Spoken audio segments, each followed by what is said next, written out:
ঘুমোবো আমি, ঘুমোবে তুমি, গল্প শোনাবে ঘুম পড়ি। হালকা আলো, চোখ বন্ধ। চলো, একটা গল্প শুনি। রাতের গল্প বাংলায় আজকের গল্প ছোট্ট মেয়ে ও পরী। এক ছোট্ট গ্রামে বাস করত স্নেহা নামে এক ছোট্ট কিশোরী। স্নেহার বয়স তখন 10 বছর। সে ছিল অত্যন্ত কৌতূহলী মেয়ে, যার চোখে মুখে সারাক্ষণ নতুন কিছু খুঁজে পাওয়ার ঝলক দেখা যেত। গ্রামের পাশে ছিল ভীষণ বড় এক সবুজ মাঠ। গ্রামের মাঝে ছিল ছোট্ট একটি নদী। ছলছল কলকল করে বইতো সেই নদী। আর তার পাশেই ছিল ঘন জঙ্গল। সেই ঘন জঙ্গলের ভেতরে বসে থাকতে খুব ভালো লাগতো স্নেহার। সেটি ছিল তার প্রিয় জায়গা। মায়ের কাছে বকুনি খেয়েও সে সেখানে আসতো। সেখানে তার কত বন্ধু ছিল, নতুন কত কিছু আবিষ্কার করতে পারত।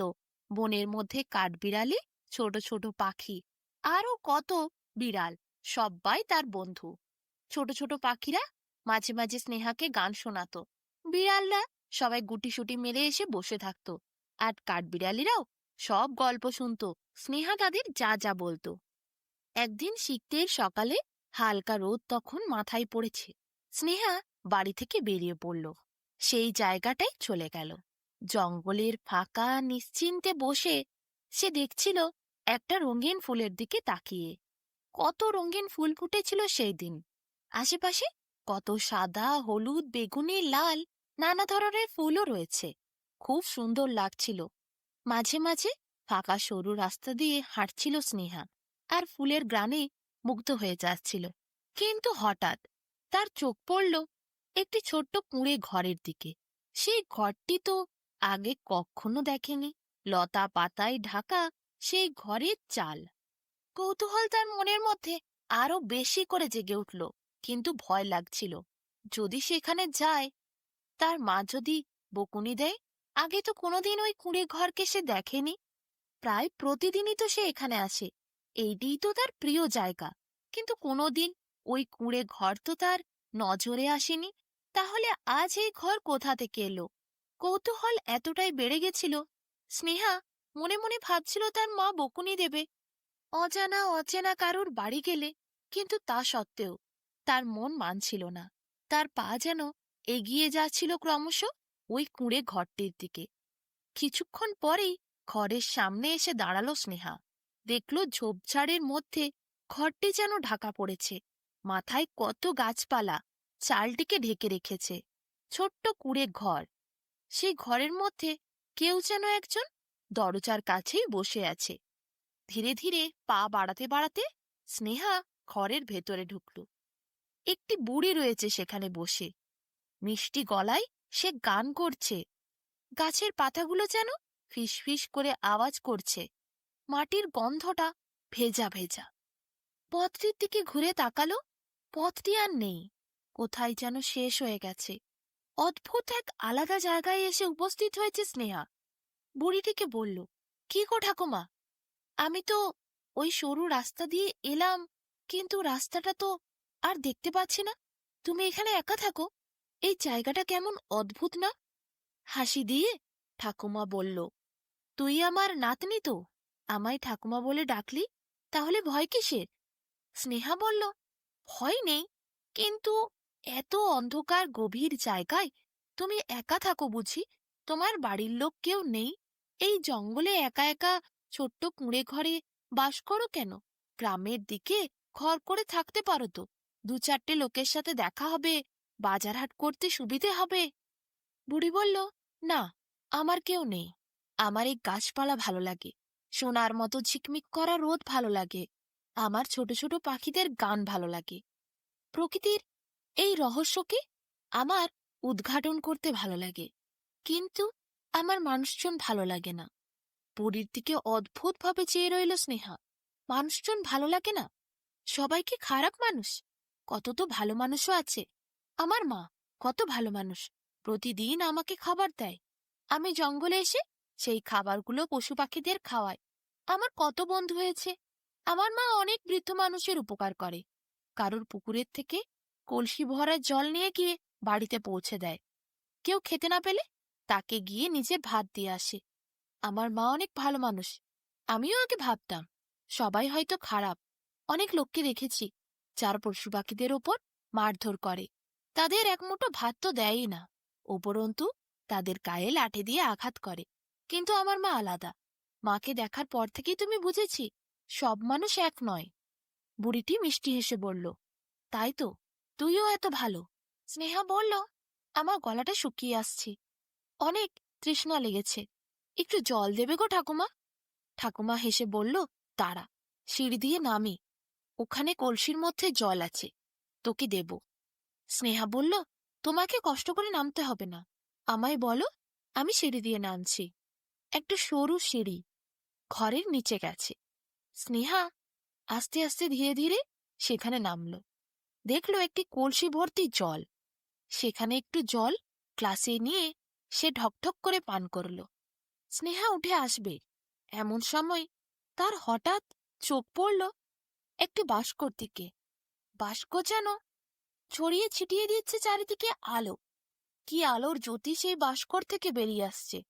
স্নেহা হালকা উঁকি মেরে দেখল বাস্ক ভর্তি স্বর্ণ মুদ্রা। স্নেহা তো অবাক হলো, একবারও বাক্সকে স্পর্শ করল না। কারুর জিনিস না বলে হাত দিতে নেই না, তাই স্নেহা চুপচাপ সেখান থেকে উঠে এলো। বুড়ি হেসে বলল, দেখলি কি ছিল? স্নেহা বলল, দেখলাম ঠাকুমা, তোমার ভবিষ্যতের জন্য তোমার সঞ্চিত অর্থ, তা নিয়ে আমার কোনো লাভ নেই। তুমি তোমার জন্য যে সঞ্চয় করে রেখেছ সেগুলো তো তোমারই, তুমি সাবধানে থেকো। আমি বাড়ি যাই, আমার মা অপেক্ষা করবে আমার জন্য। আমি জল পান করে নিয়েছি, তুমি কি এখানেই থাকো?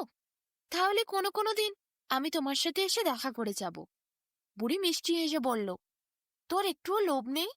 স্নেহা বলল, লোভ কি জিনিস? বুড়ি বলল, তুই তো ভারী মিষ্টি মেয়ে রে, তোর মনে অহংকার নেই, লোভ নেই, কিছুই নেই। তুই খুব ভালো মানুষ। সত্যি, আমি এই প্রথম ভালো মানুষ দেখলাম। স্নেহাও হেসে বলল, আমি ভালো মানুষ? তাহলে তুমি চলো, আমার মাকে দেখবে, আমাদের বাড়ি যাবে, সেখানে তোমায় থাকতে দেব। তুমি থাকবে, খাবে, আমাদের সাথে কত মজা করবে। বুড়ি বলল, আমার বাড়ি আছে রে, অনেক বড় প্রাসাদে আমি থাকি। স্নেহা বড় বড় চোখ করে চেয়ে রইল বুড়ির দিকে। তাই নাকি? তা তোমার প্রাসাদ কোথায় গো? বুড়ি বলল, আমি হলাম পরী রে, পরী। আমি মাঝে মধ্যে ছদ্মবেশে পৃথিবীর বিভিন্ন জায়গায় বসে থাকি ভালো মানুষের খোঁজে। ভালো মানুষ পেলে আমি তাদের উপহার দিই। আমার বাড়ি দূরে আকাশের অনেক উঁচুতে, পরীদের দেশে। স্নেহা বলল, তুমি এত বয়স্ক মানুষ, তুমি নাকি পরী? তা তোমার ডানা কই? বুড়ি মুহূর্তের মধ্যে রূপ পরিবর্তন করে কি সুন্দর পরীতে পরিণত হলো। সেই পরী ডানা মেলে উড়তে লাগলো। মেঝের ওপরে পরী রয়েছে, ডানা মেলে উড়তে উড়তে কথা বলছে। এসব দেখে তো স্নেহা অবাক হল। সত্যি সত্যি বয়স্ক বুড়ি হঠাৎ করে এত সুন্দরী পরী হয়ে গেল। কি সুন্দর সাদা সাদা তার ডানা। স্নেহা বলল, তুমি সত্যিই পরী? আমি জীবনে প্রথমবার পরী দেখলাম, জানো তো, আগে কোনোদিন দেখিনি। পরী বলল, আমিও তো জীবনে প্রথমবার তোর মতো এত ভালো মিষ্টি মানুষ দেখলাম। আমাকে পরীদেশের রানী কাজ দিয়েছিল ভালো মানুষ দেখলে তাকে উপহার দিতে, তাকে পুরস্কৃত করতে। তাই আমি ভালো মানুষের খোঁজ করছিলাম, তোকে পেলাম। তুই যখন বড় হবি তখন পৃথিবীর অনেক কল্যাণ করবি, অনেক ভালো ভালো কাজ করতে পারবি। আমার বিশ্বাস তোর জন্য কিছু উপহার আছে রে। স্নেহা বলল, উপহার? পরী বলল, হ্যাঁ, এক কলসি ভর্তি স্বর্ণ মুদ্রা স্নেহার হাতে দিয়ে পরী বলল, এটি রাখ, ভালো করে লেখাপড়া শিখবি, মাকে দেখবি, আর গ্রামের উন্নতি করবি, গ্রামের লোকেদের সকলের কল্যাণ করবি। স্নেহা হালকা হাসি দিয়ে পরীর দিকে তাকালো।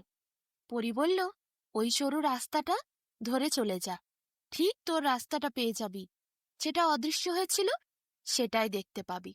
সোজা সোজা গেলেই তুই তোর সেই প্রিয় জঙ্গলের জায়গাটায় পৌঁছে যাবি। তারপর মায়ের কাছে যেতে পারবি। কিন্তু লুকিয়ে নিয়ে যাস ওই সোনার মোহরগুলো, রাস্তায় কেউ দেখলে না নিয়ে নেয়। স্নেহা তাড়াতাড়ি কাপড় দিয়ে সোনার মোহরগুলো ঢেকে নিল। বলল, আমি আসছি গো পরী, কিন্তু কোনোদিন যদি তোমার সাথে দেখা করতে ইচ্ছে করে তাহলে? পরী বলল, তুই এই জঙ্গলের নির্জন জায়গায় এসে আমাকে মন থেকে ডাকিস, আমি ঠিক আসব। তুই খুব ভালো মেয়ে রে। খুব খুশি হলো স্নেহা। বাড়ির পথ ধরল। পরীও হঠাৎ অদৃশ্য হয়ে গেল। কুঁড়ে ঘরটাও আর সেখানে নেই। স্নেহা ফিরে তাকিয়ে দেখল সব অচেনা, অজানা। আর কিছুই নেই। সেই কুঁড়ে ঘর, গাছপালা, সেই ফিসফিস করা পাতাদের শব্দ, সব মিলিয়ে গেছে। শুধু রয়েছে সেই সরু পথটা। হাঁটতে লাগলো স্নেহা, পা ধীরে ধীরে ফেলে ফেলে। চারিদিকটা কত ঝলমল করছিল। সোনালি রোদ কত মিষ্টি হাসি দিচ্ছিল চারিদিক থেকে এসে। স্নেহা দেখতে দেখতে তার সেই জঙ্গলের প্রিয় জায়গাটায় পৌঁছে গেল। কত বিড়াল গুটিসুটি মেরে বসেছিল। কাঠবিড়ালিরাও এসেছে গল্প শুনতে। স্নেহা বলল, আজ আগে বাড়ি যাই, মাকে কিছু দেওয়ার আছে, দিয়ে আসবো তোদের জন্য খাবার নিয়ে। তারপর তোদের সাথে অনেক গল্প করব। অপেক্ষা করল কাঠবিড়ালি, বিড়াল আর পাখিগুলো। স্নেহা তাড়াতাড়ি পা চালিয়ে চলে গেল বাড়িতে। মাকে গিয়ে সব কথা বলল। দিল সেই সোনার কলস ভর্তি স্বর্ণমোহর। ফিরে এলো আবার সেই জঙ্গলের প্রিয় জায়গাটায় সকলের জন্য খাবার নিয়ে। সকলকে সেদিন কত খাবার খাওয়ালো স্নেহা। তারপর বাড়ি গেল আবার। স্নেহার মা স্নেহাকে বলল, তোকে ভালো করে লেখাপড়া শিখতে হবে, গ্রামের কল্যাণ করতে হবে। এই সোনার মোহরগুলো আমরা অনেক যত্নে রাখব। এক দুটি মোহর দিয়ে আমরা একটি ভালো ঘর তৈরি করব। তোকে লেখাপড়া শেখাবো। আর বাকি টাকাগুলো সব রেখে দেব, কিছু আমাদের ভবিষ্যতের জন্য আর কিছু গ্রামের কল্যাণের জন্য। তুই যখন লেখাপড়া শিখবি ভালো করে, তখন দেখবি গ্রামের কত ছেলে মেয়েকেও তুই শেখাতে পারবি। একটা আমরা সকলে যাতে বিনামূল্যে লেখাপড়া শিখতে পারে, তার জন্য গ্রামে বিদ্যালয় খুলতে পারবো। বয়স্ক মানুষদের আমরা খাবার দেব। যাদের ছেলেমেয়েরা দেখে না, তাদের সকলকে দেখব। স্নেহা মায়ের কথাগুলি শুনে খুব খুশি